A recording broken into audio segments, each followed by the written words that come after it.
Bonjour à tous et bienvenue dans votre journal des produits de bourse de l'Obstat du jeudi 11 avril.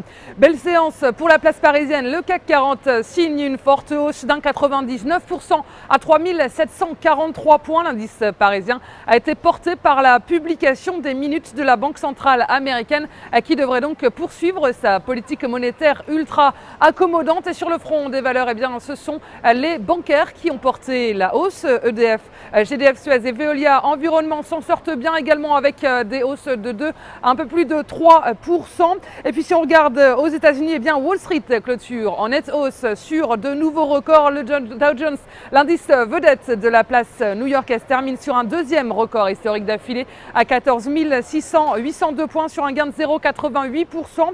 Mission accomplie également pour le S&P 500 qui gagne 1,24% sur un nouveau plus haut de 1588 points. Le Nasdaq grimpe d'1,83%. Le marché a été porté donc par ces nouveaux records des indices américains.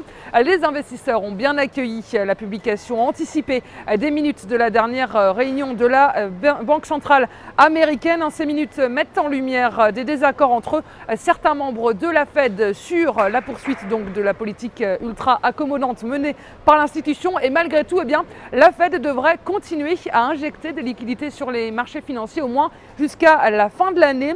Et la bonne humeur des investisseurs aux États-Unis a également été nourrie par un indicateur commercial chinois meilleur qu'attendu.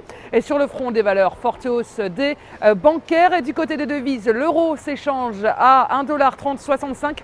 Il repart en légère baisse face au billet vert, rassuré par les commentaires de la Fed. Et sur le marché des produits de bourse, les marchés sont en hausse avec 28,3 millions d'euros échangés dans une séance de rebond. Et si on regarde d'abord du côté de la répartition par type de produit, on voit que les certificats sont en hausse à 87% des échanges, les varants sont en repli à 13%.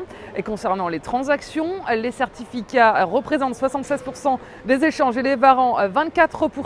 Et la répartition par sous-jacent nous indique que les indices sont en baisse avec 36% du marché.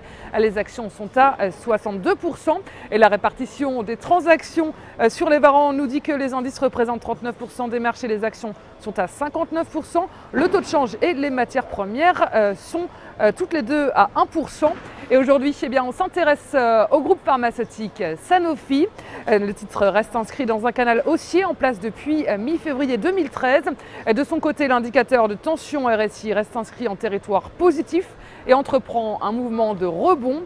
Ces éléments militent pour la formation d'une nouvelle jambe de hausse tant que les 74,30 € ne sont pas enfoncés et viser les 86 €, puis les 91 € en extension. Et la stratégie qui vous est proposée pour jouer cette valeur, c'est l'achat du warrant call Sanofi à 4869 T d'Unicredit au prix d'exercice de 80 € et d'échéance au 6 septembre 2013.